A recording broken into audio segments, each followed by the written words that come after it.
Good evening. You're watching The Big Question. I'm Sanjana. India is staring at a growing health crisis. 10% of our children are obese, and type 2 diabetes cases are rising at an alarming rate. Now, in response to this, the CBSE, prompted by the NCPCR, has introduced sugar boards in 30,000 schools, a measure aimed at tackling childhood obesity and promoting healthier choices. What will these boards do? Display WHO's recommended 5% daily sugar limit, spread awareness about sugar content in common foods and related health risks, and alternatives to cut excess sugar intake. Now, schools will also conduct quarterly workshops to reinforce awareness. On paper, this is a fantastic progressive step. But the move also raises a key question. Given India's diverse ground realities, can this be effective? Let me take you back to what happened in 2020. The FSSAI had issued guidelines for healthier school environments, but poor implementation meant many schools failed to act. This time around, can schools effectively enforce this initiative and make it a meaningful health intervention? Or will execution struggle against ground realities? That's what we're asking on The Big Question this evening. So let me quickly introduce my panel. I have Dr. Anoop Misra, Chairman, Fortis CDoc, Center for Excellence for Diabetes, Metabolic Diseases and Endocrinology in New Delhi. Revant Himat-Singka, Health Advocate, also known as Food Farmer, and the person who came up with these sugar boards. Praneet Mungali, Trustee, Sanskriti Group of Schools, and Dr. Raghav Jadli, President, All India Food Processors Association and MD of Jadli Foods. Thank you so much for joining us, to all of you this evening. Revant, fantastic initiative and quite the milestone. And you've constantly and consistently highlighted how food marketing influences children's dietary choices, and so with these sugar boards. So to set some context, tell us your idea behind this and what prompted you to think about this. So childhood obesity in India is really rising. Back in 1990, there were 0.4 million kids who were obese, and now it's 12.5 million. So it's grown by more than 35, 36 times over the last 30 years.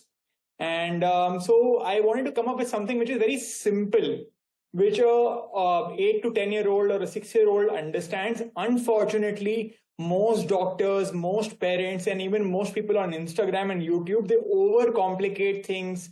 They use words, technical terms which kids do not understand. So my idea was, let me simplify this entire thing as much as possible such that a 6-year-old, 8-year-old kid wants to learn. And the earlier you make someone learn, the easier it is to break habits. So that was the idea behind the sugar board, to display the sugar amounts in a very easy graphic, which once they see it, they'll remember it for the rest of their lives. That was a simple idea. And that was the main, as you're showing in the thing, many thousands of schools have now adopted it. I'm going to even start with the salt board movement in some time. But, and some people are even starting a palm oil board and like that. So it's going to keep increasing. We are starting with sugar board, but this is the first of many movements which are going to come. Okay, so then Praneet, let me come to you, because Revant said something that was quite interesting. He said that he wanted to come up with something simple.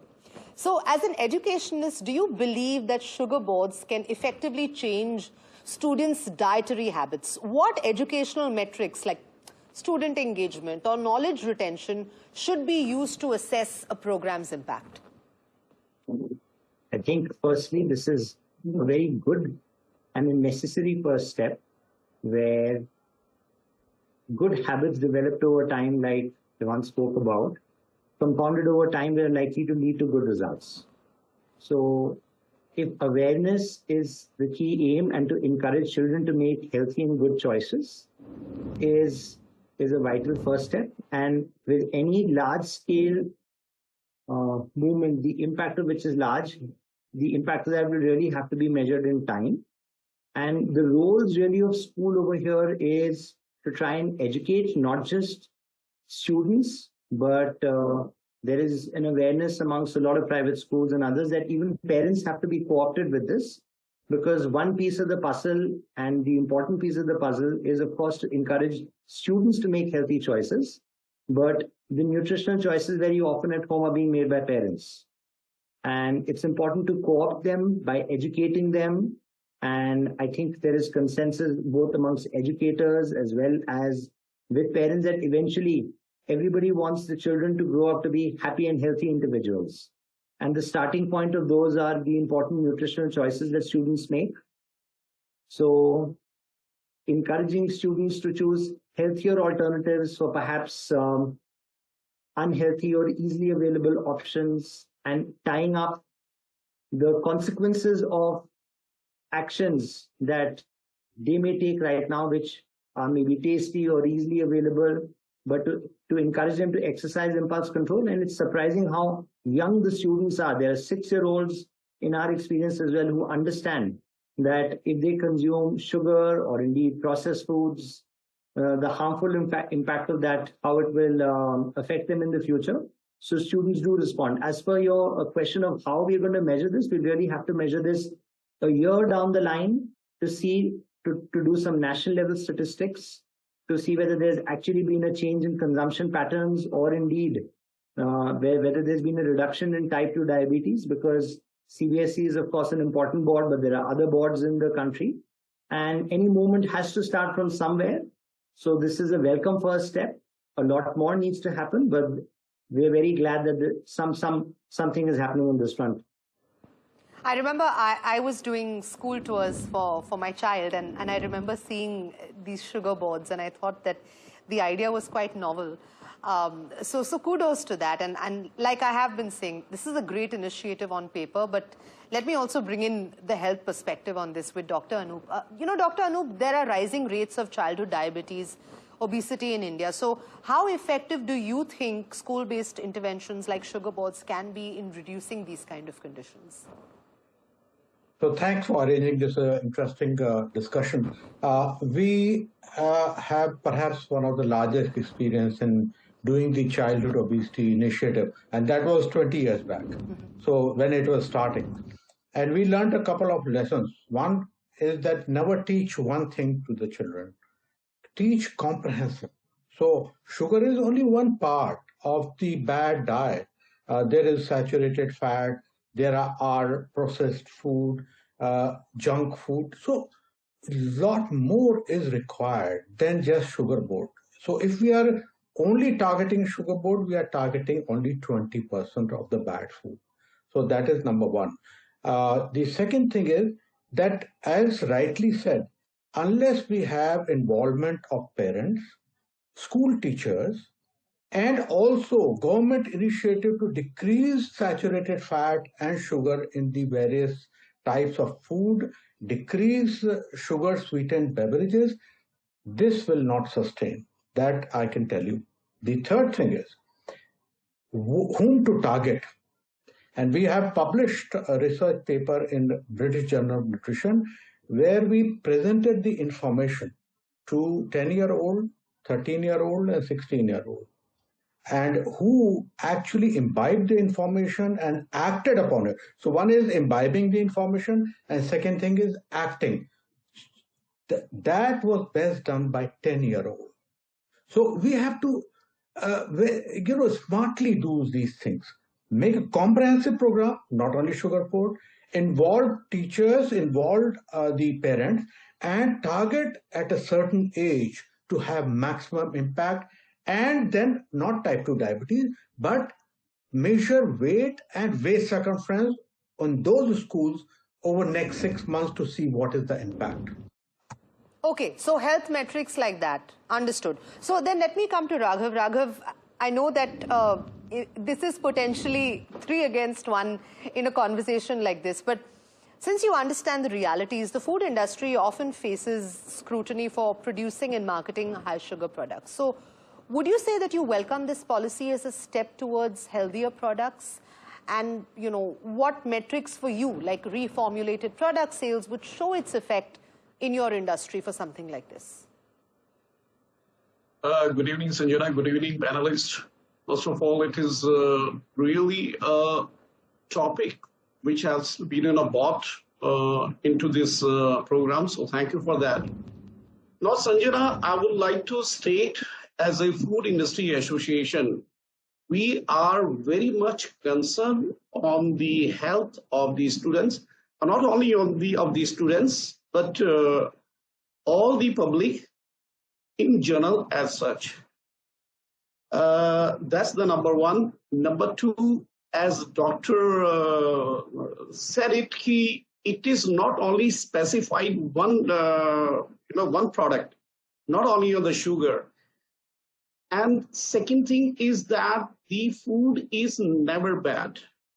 And the reason of the NCDs like obesity or diabetes, so it is not, focusing only on the food habit as such. It is a matter of the lifestyle as well. So it is a very important, the disease or whatever is happening, it is not just because of the food. Food is an integral part. Very important thing, India is a vast country. We are our position in the obesity is 180th, which is, much below.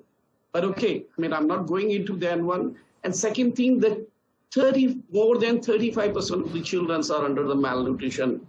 So we have to do a lot of scientific research on this. We have to study the geoclimatic condition. The food which is consumed in southern part of India may not be necessary in the northern part of India. The coastal people need the salt. The athlete, a student, who is an athlete, he needs the energy. He or she needs the energy.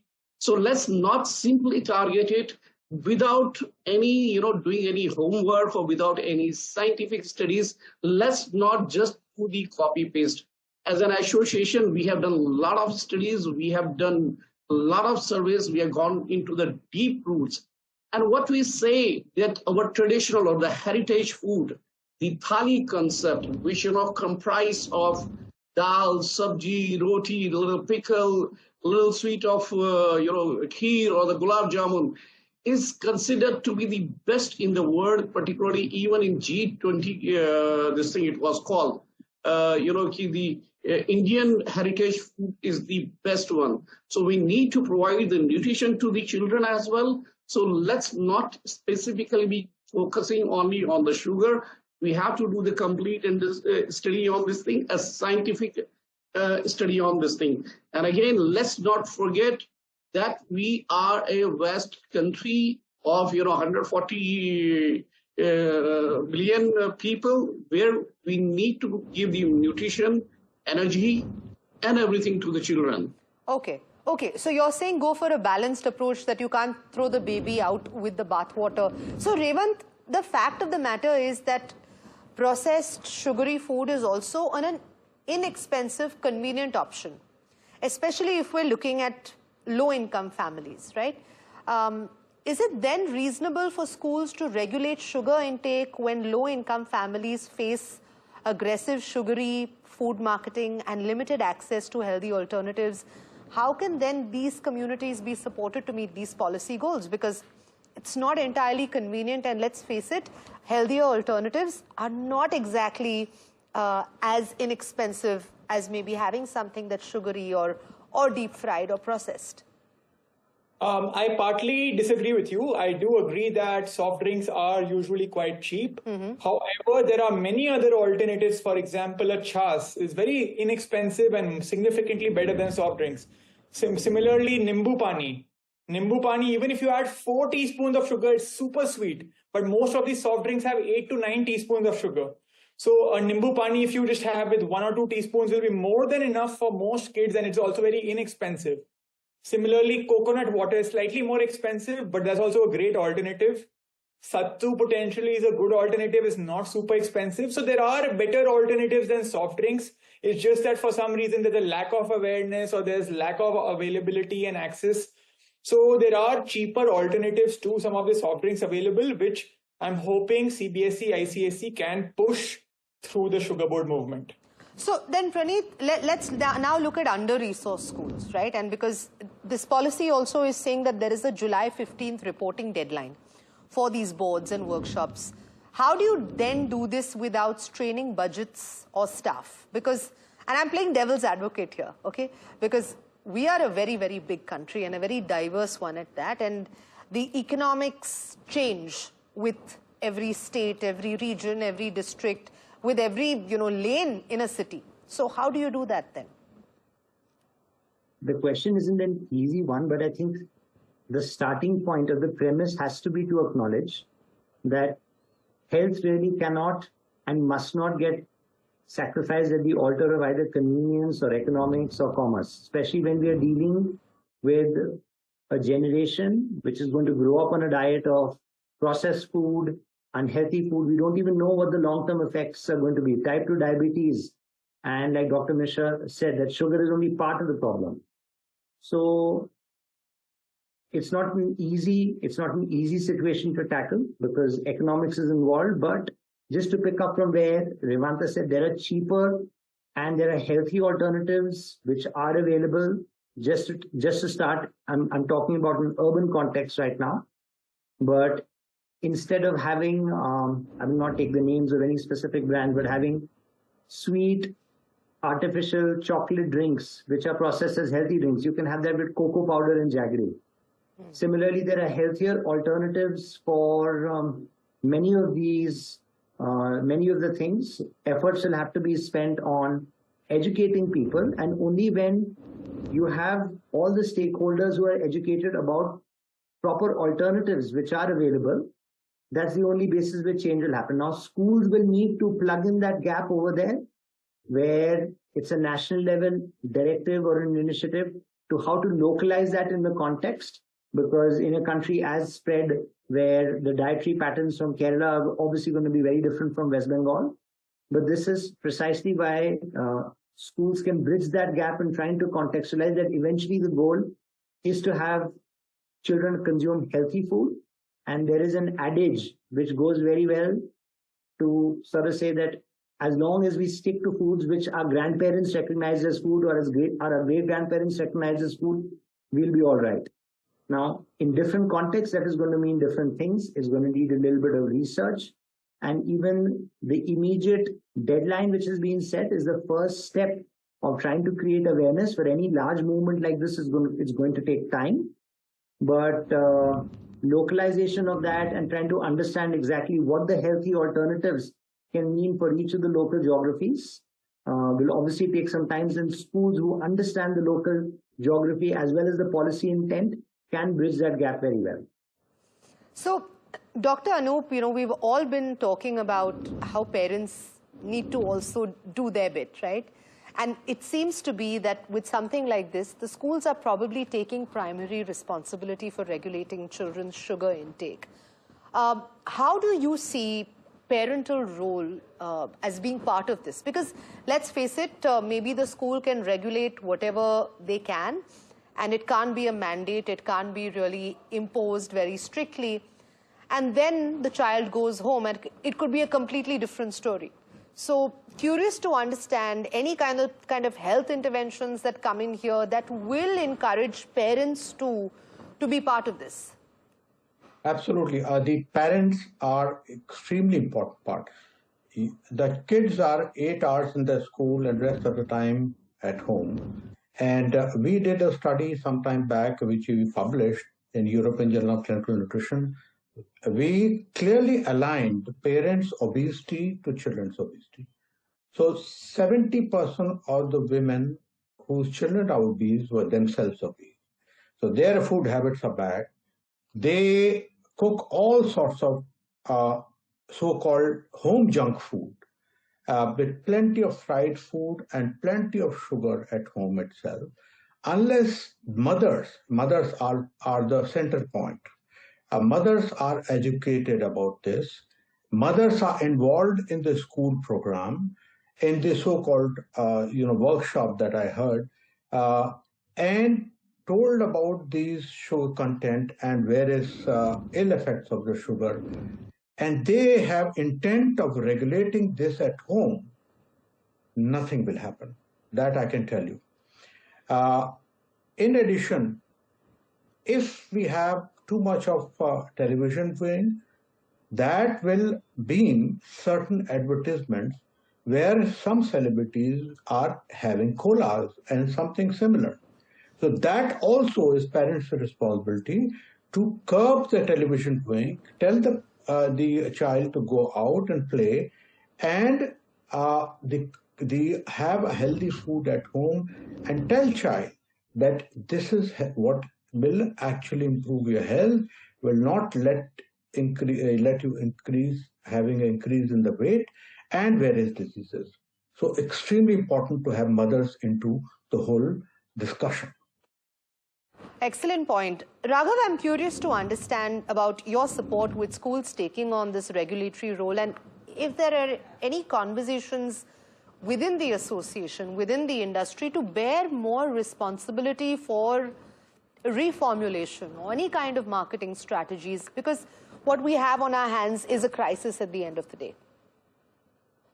Sanjana, I tell you that as in the association, we earlier also had a discussions with the CBSE, and there was a board was formed in that one, and where we suggested the CBSE or the school board not just to have a sugar kind of the board, but it should be a kind of the health board, wherein the member of the faculty, a nutritionist, and the physical educationist should be there in that one. So let's not do, rush in that way, just on a hype. It has to be well taken into the account of the scientific research. Again, I'm saying it geographic and the geoclimatic way. Also, I would like to, state the myths around the processed food. The processed food is just not, the kind of the product what you are displaying at the moment in the screen. Even a curd is a processed food. The gentleman said about the Nibu Pani is a processed food. Rice, chawal, the cooked rice is a processed food. So, which has gone through a kind of the process. So, processed food is not, please, there is a lot of misunderstanding among the consumer, which is done by the media or damage to this thing. We really have to think from the perspective of the national food security, the availability of the food at an economical price around the year. So that is also one of this thing. Don't forget, we as a food industry, we have to arrange 3 meals in a day for 140 crores people at a very economical price. So processed food is simply not the, the kind of the product what you are displaying. Sure. It is of everything. And instead of the sugar board, I suggest, the association has placed to put a healthy board, which also meet the requirement of the energy, the fat or the carbohydrates and all that thing. And Absolutely. again, I'm saying the balanced diet would be the best one in that way. Okay, all right. So then let me look at the other side then. Dr. Anoop, as a parent, this is also something that I'm advised, rather warned a lot about, which is if early sugar education definitely aims to prevent chronic diseases, but could repeated warnings about sugar risks also lead to anxiety or unhealthy food relationships? That is also something that we're seeing a fair bit now. Absolutely. If you warn a person about something repeatedly and say this is extremely dangerous and will lead to several diseases, that person may have anxiety. If already prone to anxiety, then he'll have probably further anxiety. And that's exactly what I have been saying all along. You have to tell them about mindful eating, about balanced eating. It's not only sugar. It's a refined carbohydrate. It is saturated fat. It is intake of green leafy vegetables. It is intake of nuts, seeds, and fruits and vegetables. This is what is required, So if you tell them that this is healthy, this whole package is healthy, and the sugar is one part of it, and this is what you have to do, and then you have to go out and play. You have to be away from cigarette smoking and alcohol. This is the package that we have to tell the children. And if we take only one part of it, unnecessary anxiety, and our objects will never be. So if you think that sugar decrease will decrease the obesity, no, because something else will increase, which is unhealthy. for example, refined carbohydrate. Yeah, absolutely. So Revant, really quickly, and I know that we're out of time, so I'm going to just breeze through the next few questions. How can early sugar education shape long-term consumer behavior if we were to look at marketing towards healthier choices, but without fostering fear of food? Yeah, so it's just, first of all, much easier to cut down sugar when you are 6 or 7 or 8 or 9 or 10 versus when you are 40, because once you're habituated towards it, which is why something like a sugar board is necessary. And I want to answer one of the few things which other people have said. Sugar board is just a starting point. We will have a salt board movement. We're going to have a saturated fat movement. We're going to have a sleep board movement, an exercise board movement, a mental health awareness board movement, a vitamin board. So these are all the starting points. Sugar board is just one. We're going to do everything one by one. It's very easy to criticize a positive step. We have to take it step by step. Every 3 months, we can focus on one issue. And in 2 years' time, we're going to be making India much healthier than what it is today. So that's one thing which I just wanted to say. And another thing which you had mentioned, parents are a very big part of it. In fact, CBSE government has said that parents need to be a part of the seminar. They put up a Google form where every school needs to show how many teachers, how many parents, and how many students were a part of the seminar of education. So the CBSE has already taken that step. And it's a very simple Google form they're asking schools to fill up, taking a picture of the sugar board in the schools and uploading it on the Google form. Any school can access it just from a smartphone. It's a very simple step. I think in 2 months' time, by July 15th, every school should be able to do it because it's very easy to implement. So I don't think there should be excuses or problems out here. It's a positive step. And I think some of the criticism that only focusing on sugar is not enough, that's right, but we have to start somewhere. Awaiting all of your other boards, I absolutely am with you on the idea of the sleep board as well, Revan. So Praneeth, is there a way to do this without overwhelming students or teachers? I think it's the analogy of when you plan a syllabus or a curriculum, you first have to teach arithmetic before you get to, more complicated subjects like teaching them calculus. So this is a starting point, and it's habit formation, not just for the students, but for all the other stakeholders as well, which is teachers, which are parents who are involved with this.